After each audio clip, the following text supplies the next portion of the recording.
Hello, everybody. Hello. My name is John Clarke, and I am one of Beryl Clarke's 10 children.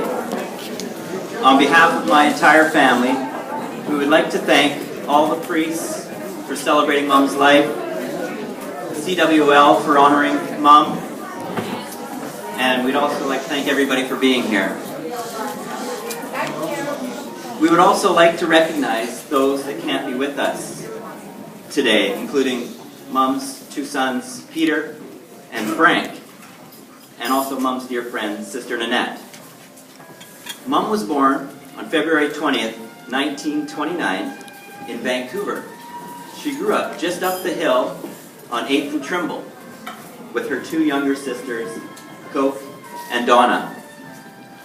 Mom attended OLPH, Our Lady Perpetual Help School, from grade 1 through 12, and in 1948, she was in the very first graduating class of Our Ladies. Mom received all her sacraments here at OLPH. One of Mom's fondest memories growing up was walking hand in hand with her dad, Grandpa O'Hagan, all the way from here, West Point Grey, to the family hotel downtown Vancouver on Richard Street. As she grew older, Mom loved the Saturday routine of taking the streetcar with her sister Coke down to the hotel to meet her favorite Auntie Babs. Mom knew she was in for a fun-filled day of shopping, movies at the Orpheum, and lots of treats. Auntie Babs, Mom's godmother, was incredibly kind and generous to the O'Hagan girls. It was through Auntie Babs Mom learned at a very young age that family takes care of family, something Mom taught and instilled in all of us. Other favorite memories, childhood memories for Mom include dancing with her sisters while their dad played the fiddle, and going to baseball, basketball, football with Grandpa O'Hagan. He loved sports. Grandpa even took his daughters to a wrestling match. And then maybe this was his way of preparing Mom for a house full of boys. Oh, how Mom loved her mother, Nell O'Hagan. Mom always talked about how strong, dedicated, and hardworking Grandma O'Hagan was, from keeping a spotless home to maintaining a beautiful vegetable garden, from cooking every meal from scratch, sewing almost all three daughters' clothes, and washing everything by hand.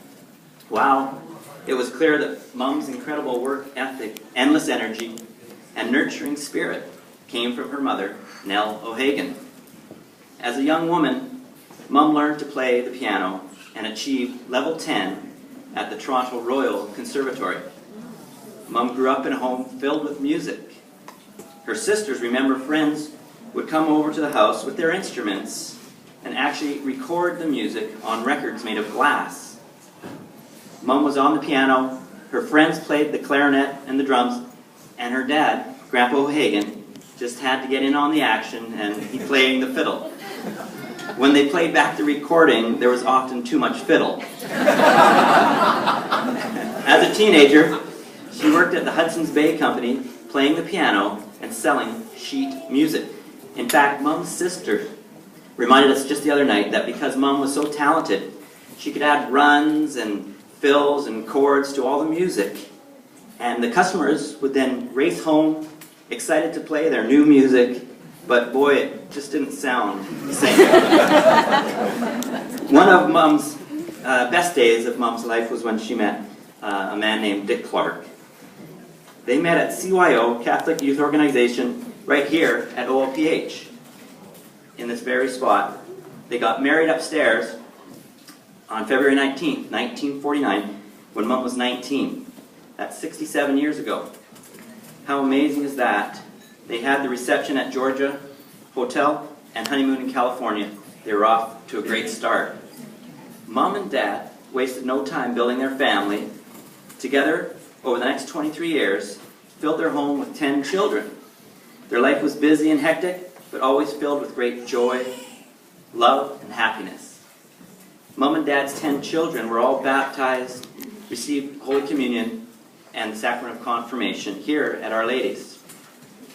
All 10 children attended OLPH school, and even some were married here.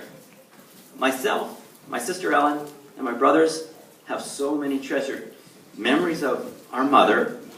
We lived and were raised by our mom and dad in a home filled with so much love. We witnessed each day their great partnership and unwavering faith and trust in God. What an amazing gift to us.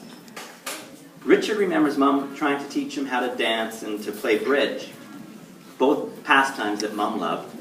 However, Richard says to this day, he's still trying to figure it out. Richard loved how Mom was quick to zero in on what her kids had an aptitude for. Mom pushed Richard towards music and swimming, both things he loves to this day. He thanks Mom so much for that. Jim is most grateful for the love and kindness Mom showed to Kathy and his children. Mom had a most unique way of honoring his children, her children, by loving and supporting their spouses and their children. Mom loved how Paul, at age 10, organized an overnight trip to the from the family Uncle Ed's cabin in Seashell to Powell River. Mom couldn't believe Paul got the station wagon loaded with mattresses and blankets and said everything would be fine. In Powell River, they ended up at a campsite. The older ones went to a Gene Kiniski wrestling event, while the younger kids slept with Mom in the back of the station wagon. The older ones arrived and slept on lawn chairs. Paul loved how spontaneous Mom was and how she was game for almost anything. Gerard has fond memories of Mom teaching him how to drive. It started when Gerard was probably around 8. Seriously. Mom would let him sit on her lap and steer the car. For years after, Mom would let Gerard take the wheel while sitting beside Mom, and she would control the gas and the brake pedals while Gerard was steering the car.